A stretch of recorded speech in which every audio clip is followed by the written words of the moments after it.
All right, guys, happy Wednesday and welcome back to the Nursing Investigation. One thing that weighed heavily on my mind this week was a quote I read where she said, "I learned to keep my wounds fresh for trials that would never come." If that doesn't sum up my experience, I don't know what will. Listen, when they say accelerated, baby, they mean accelerated, okay? I wasn't thinking, I was being given my first detailed contract 4 days before I'm supposed to start class.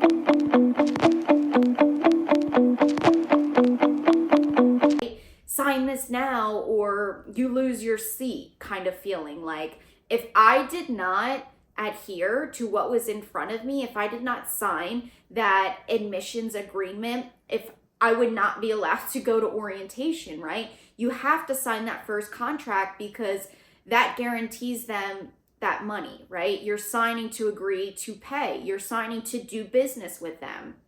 That I understood. Now, to get to the orientation about, more of the class stuff, what's to be expected of you, what the school program is going to look like, that came second, and I'll show you that soon.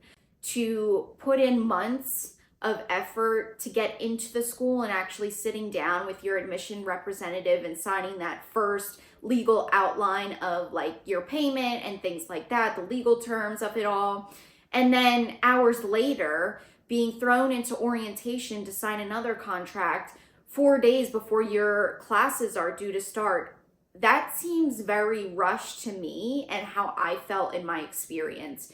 Where was I going to have the time to actually understand every detail that was being relayed to me? And not that you have to understand every single detail, but it would have been nice to know the most important parts that would have affected me and my licensure eligibility.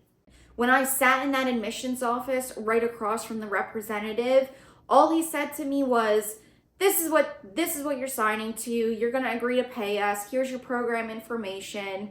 That's it. It wasn't a conversation. It was just sign here. Okay. Up to this point, I have no reason not to trust them. I was told I needed to sign this to start class. If I did not sign this contract in this moment, my seat was going to be given away. In turn, not only that, but I wasn't guaranteed to start with the next cohort, which was months away because they were so busy, so booked. Girls are lining up out the door. So all this effort I had put in from like fall, winter to now April, May was all going to go out the window. I'd have to redo it all, start from the beginning if I didn't sign this contract. It's like I'm right there. Of course, like I felt pressure to sign it. 2 contracts in the same day was huge. It is unheard of to me that anybody else has experienced a situation quite like this. So I signed my admission contract on May 11th. Hours later, I went into orientation and signed another contract that I received their academic catalog. Hold on. Hindsight is always 20/20. Why do I not have time to actually review and understand this material? Also had to get my books, my uniform, do the tour. There's about 20, 30 other girls in there that have questions that have to be tended to. This meeting was not an all day or week affair. This was happening within a day and honestly within hours. The contracts came first, the explanations came later. That is my issue. And I want to note something here, just so you know I'm not lying to you, because I have no reason to lie. I don't gain anything by lying. Like, look at the position where I am now. Like, there's nothing for me to hide or lie about. Like, I gain nothing personally. So on this enrollment agreement, do you see how there's 2 signatures? There's mine and the representative of Jersey College, okay?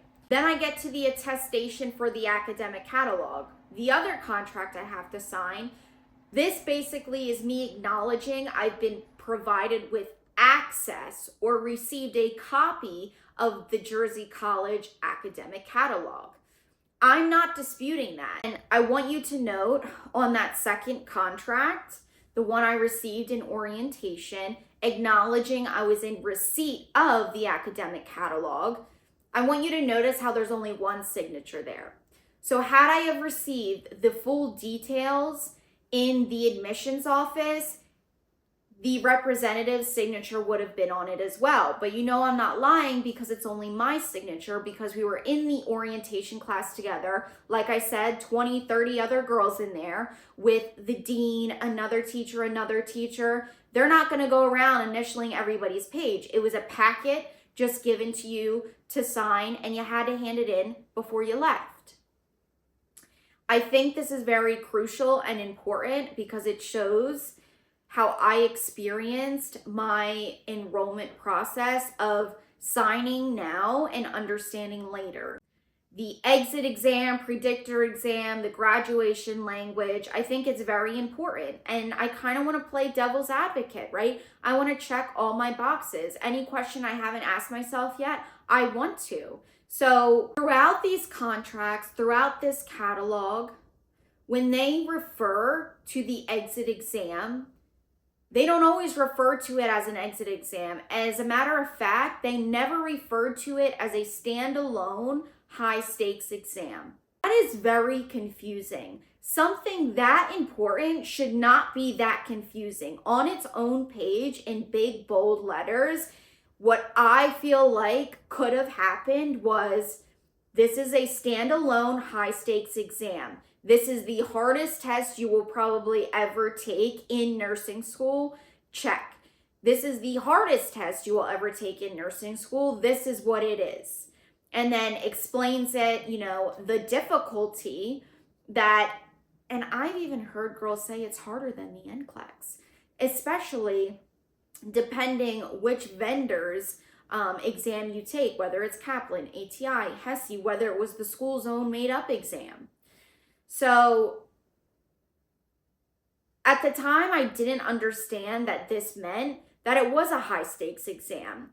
And I think this is a strong feeling. I think this is a reasonable thought to have, because it's about clarity, not blame. It's just like, I didn't have the understanding. I also feel like they tried to disclaim responsibility for the licensure while reserving absolute control over the licensure eligibility. So in the first contract, the admissions contract, it talks about graduation. I understand and agree that to graduate from Jersey College and to receive my diploma, I must successfully complete each required course with a satisfactory grade. Fine. Also, pass the comprehensive evaluation described in more detail in the academic catalog. I didn't even receive the academic catalog yet. What do you mean? How would I have known that? You know what I'm saying? Like, it's always referenced somewhere else. Why is it just not in front of me in the same paragraph, Especially for a first-time college student, a first-time nursing student. I don't know what you're talking about. And then if you keep going, it talks about the progression testing and comprehensive exam again. Again, we're using loose terms for this high-stakes exam that could be confusing to somebody. Why aren't we just calling it one name? Why are we not just calling it exactly what it is, so somebody can have clarity on what they're actually reading, if they even had an opportunity to read it? I understand Jersey College utilizes progression exams as a part of its curriculum. I further understand that these progression exams require me to undertake cumulative course exams to progress to the next term, and require me to take as a condition of graduation. So hold on, because now I'm confused. And this is why I thought what they were talking about was like a final exam. After every semester, you're going to take your final exam to wrap up the course and move on. You just called that a progression testing and comprehensive exam. But then when I come to find out in the future, this is actually a standalone high stakes exam not tied to any course that could erase my completed education. That's too confusing. And also, on top of that, reference it here. And then also, when you reference it here, here, or here, I'm going to call it a comprehensive, a progression, a predictor, an assignment, a class, a course, an exit exam. That is too much. When you sign a contract, a signature is not enough. You have to understand what you're signing. It says you have to pass this in order to graduate, right? But in the same breath, it says licensure eligibility is on the student. So right here in the admissions contract as well, it says, I understand that upon graduation, I will be required to obtain licensure in order to obtain employment. I understand licensure is my responsibility and is between me and the regulatory agency administering the license in each state. I understand to be a licensed practical nurse, I must pass the NCLEX, which is administered by the Board of Nursing. I need to pass your high stakes exam in order to be released to the Board of Nursing. But right here, it says, I understand that licensure eligibility is my responsibility and between me and the regulatory agency administering the licensing in each state. The more confusing it becomes, the less I would be able to understand it. That's just how I feel. And I even went as far as to look back to that admissions contract where it talks about withdrawals. And it says, I understand that I may voluntarily withdraw from a course prior to the midpoint of the course, okay? Withdrawing from the course, blah, blah, blah. I further understand that withdrawals are considered course attempts unless otherwise determined. It says nothing in here about the school withdrawing me for any which reason. So this contract also does not match your academic catalog. Like, okay, let's refer back to the academic catalog packet. So I get to the most important page, the exam in question, which is, again, the NCLEX preparation and progression exam. That's how it's titled. NCLEX preparation and progression exam. How could one decide whether that was together or separate? As one of our graduation requirements, Jersey College requires each student in the practical nursing program to successfully complete a progression exam / test, aka comprehensive NCLEX assessment exam. The progression exam is designed to evaluate the student's ability to demonstrate integration of multiple levels of knowledge and promote successful licensure outcome. So you're telling me now, in the academic catalog, this high stakes exam that I have to pass is about promoting successful licensure outcomes? It's not even about me? Is designed to evaluate a student's ability to demonstrate integration of multiple levels of knowledge and promote successful licensure outcomes. Let me tell you something. There is only one exam that is required by the Board of Nursing to determine your readiness to be a nurse, and that is the NCLEX. Across all 50 states, that's what it is. So you're telling me, actually, this predictor exam, this exit exam, is only really to promote the successful licensure outcomes? Well, what does that have to do with me? I may be a student who needs to take it twice. So that means I'm not worthy enough to get my license because I may have to take my licensure exam, my NCLEX exam multiple times? Why did you accept me into your school with a 2.1, give or take, GPA if you wanted students who could pass NCLEX on their first try? Secondly, I know students who've taken predictor exams who failed and passed their NCLEX. I know nurses who never took a predictor exam, passed their NCLEX on the first try. I know girls in my own class that have passed the predictor exam but failed the NCLEX. So don't tell me this demonstrates integration of multiple levels of knowledge when there is no scientific proof backing that up. Just because you fail a predictor exam does not mean you're not worthy of your license, and it does not mean you won't pass. This is just a measure, and first and foremost, this is just for education.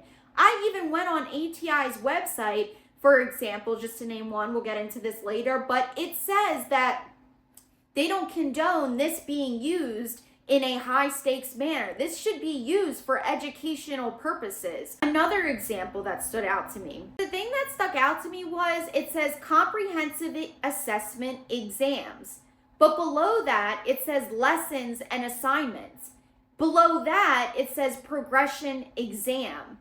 And then below that, in fine print, if repeat classes are not completed by so-and-so date.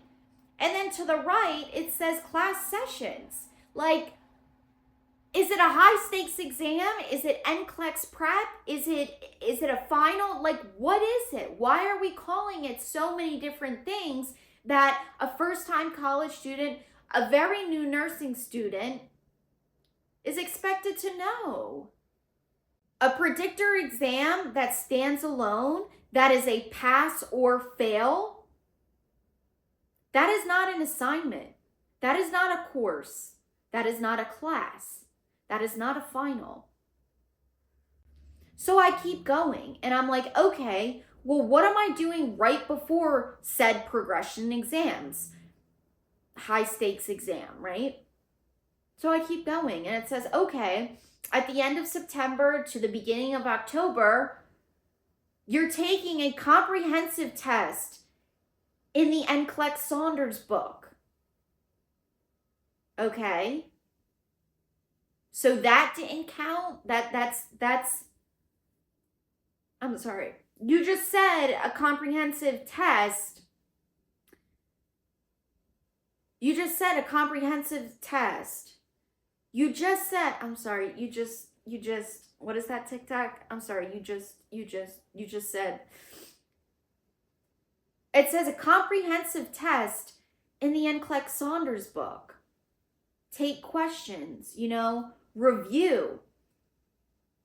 So how does this differ than what you had told me earlier about understanding a comprehensive test was required to graduate?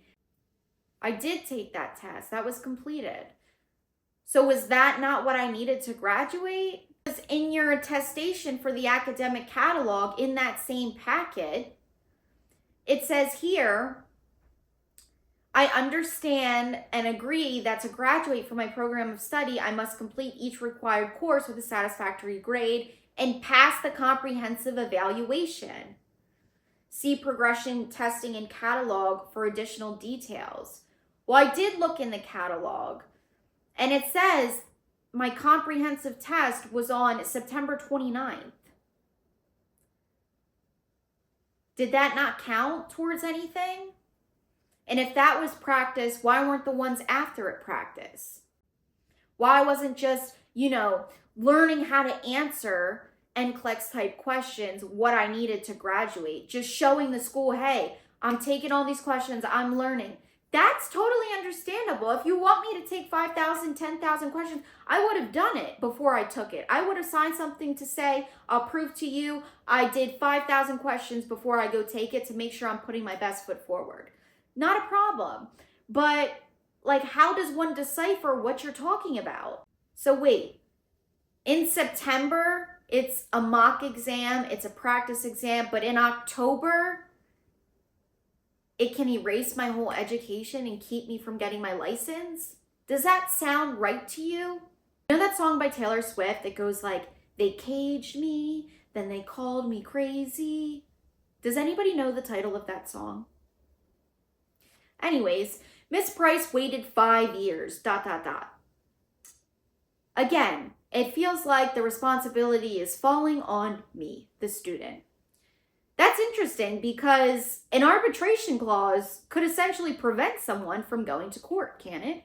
If you go through arbitration, it's kind of like Judge Judy. Like, one judge will decide what happens, that's it, case closed. There is no appeal, there is no nothing. Like, you have your meeting, it is what it is, and there is no opening the case again. Versus open court and litigation, you can have different judges, you can have different venues, you can have a trial by jury, you can have a class action lawsuit. There are so many pathways to get justice for yourself. But when you sign an arbitration agreement, it can have the ability to silence you, and it can also prevent you from getting justice. So the legal constraints, these legal constraints keep people from getting justice every single day. This is why I will not be signing any more contracts of any kind until a lawyer looks at it, we can make adjustments to it, etc. So you have to wait sometimes for those protections to be shifted and for active proceedings to get ahead of you, so like you can start communicating about it along the way as it unfolds first. So somebody like me, if I were to sign an arbitration clause, that may make it so I can't go to court. I can't have open litigation. I may not be able to speak about certain things. So the impact of signing an arbitration agreement generally is not understanding it at the time, not knowing what an arbitration agreement was, which I definitely did not at 20 years old, especially because it was my first real contract. There was no discussion of rights being waived. Nobody was telling me, hey, arbitration means everything I just told you. You know, why would somebody tell me that? If that would prevent me from signing the contract, it would defeat the purpose. Those are the thoughts I asked myself. And there was no explanation of what arbitration meant. At the time, I just didn't understand that I was agreeing to resolve disputes in privacy rather in court, because to me, in my opinion, how I feel about arbitration is, like I said, it can prevent somebody from getting justice to the fullest extent and speaking their truth. I can't argue law, but to dumb it down and give you my experience and how I feel, a contract to me cannot be that one-sided. Extreme one-sidedness can be argued. So even though somebody signs a contract, did they understand it? Could they negotiate it? Was it extremely one-sided? Was it very more so favoring to one party than the other?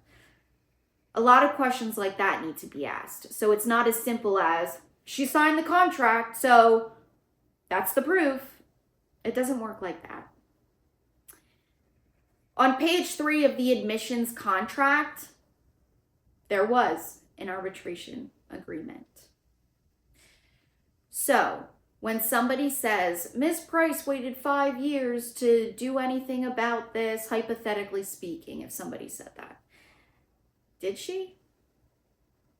Or did she have to wait until the right legal pathways open? Could we actually blame her for it taking this long?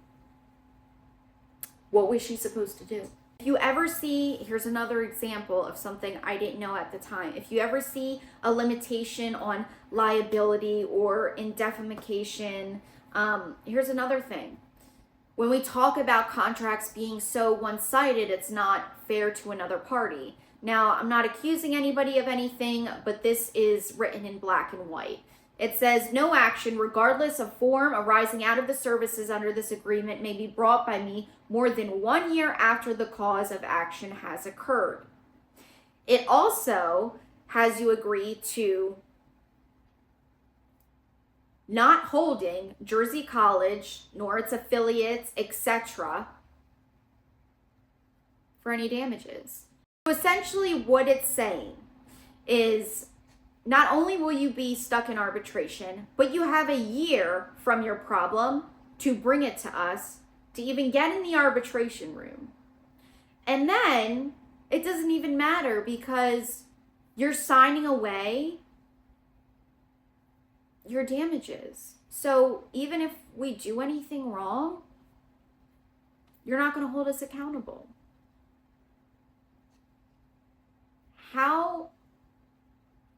Why would I do that? It kind of just feels like you get to pick everything. And I question that. So all in all, that brings us to present time. So again, I'm being held to the standards of your contract, but it was okay for you to take me to court.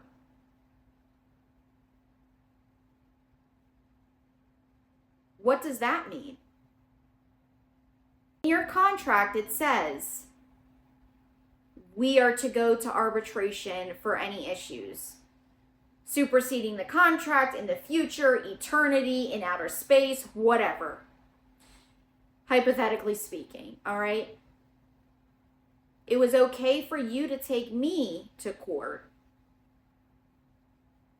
So, I'm sorry, are you or are you not abiding by your own contract? In all, I just wanted to give you some examples of the program information, the documents, versus the reality of what was actually happening.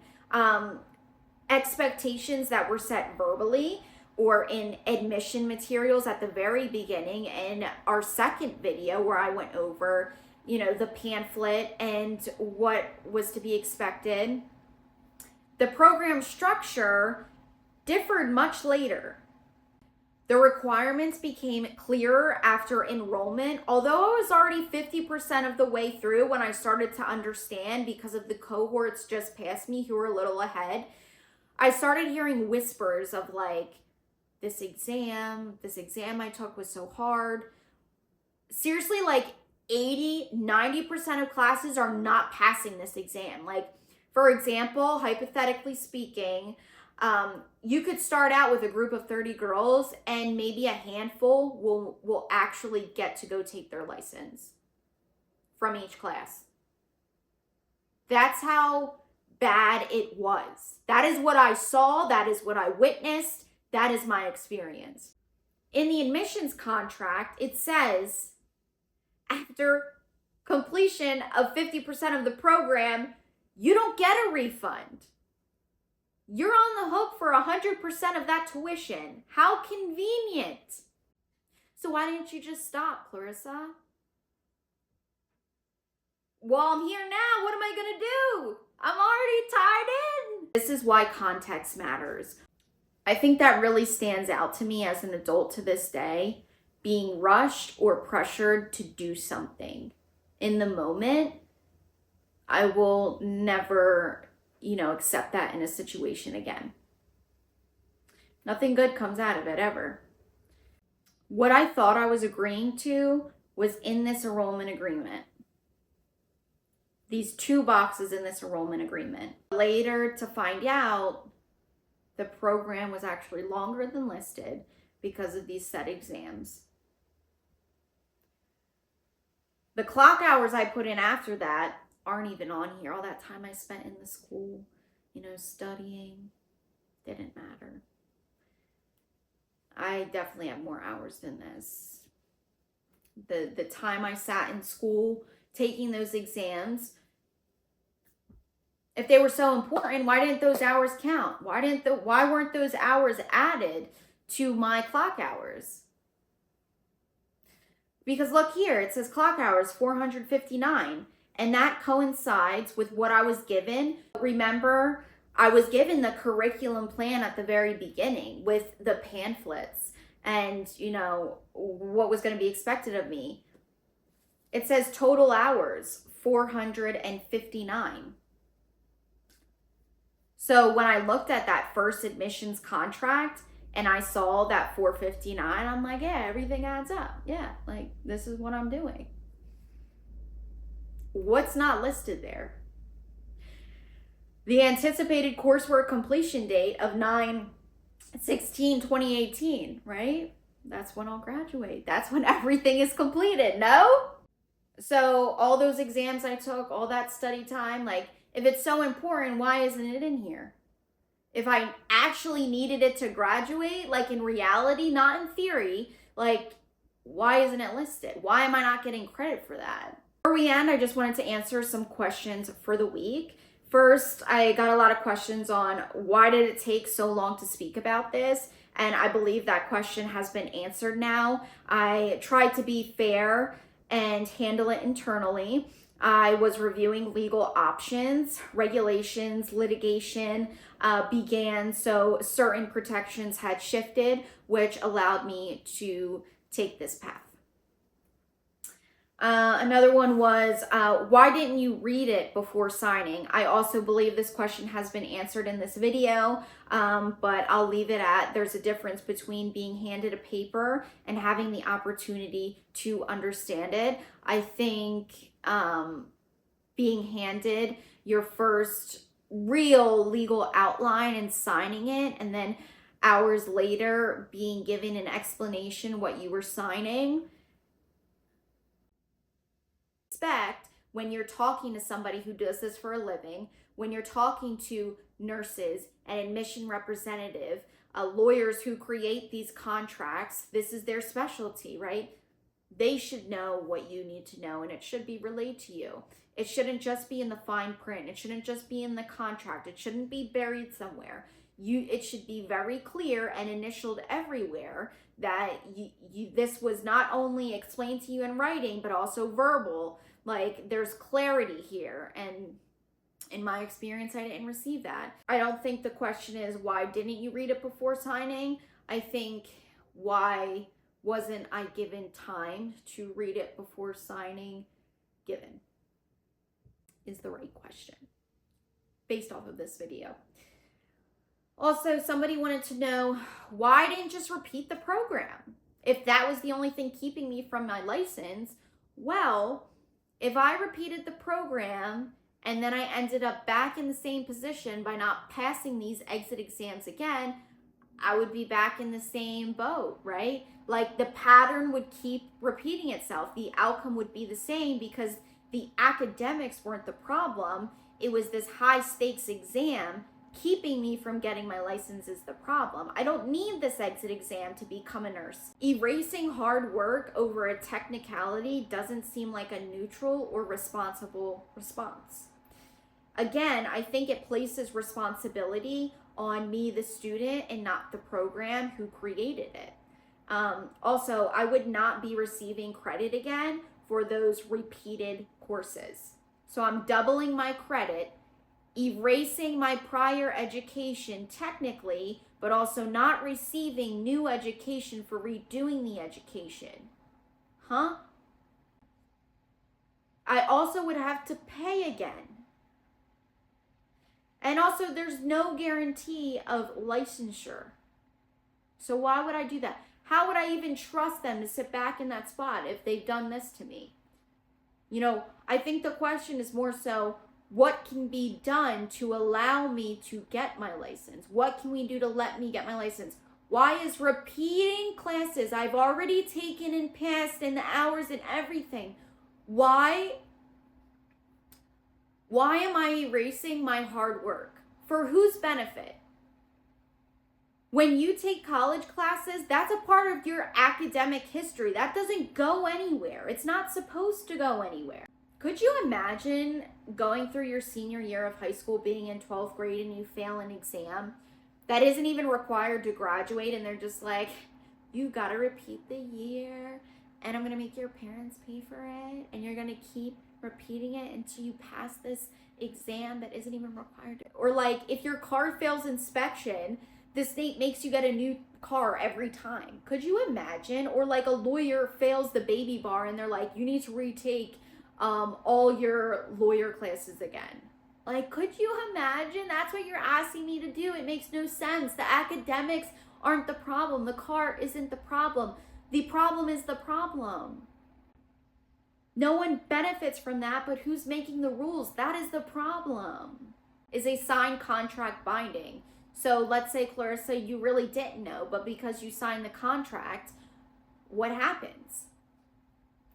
Not all contracts that are signed are legally binding. So a lot of times, no. It requires more than just a signature to be a valid contract. Like, I can't sign a contract and allow somebody to do fraudulent or illegal activity, hypothetically speaking. It's not a real contract.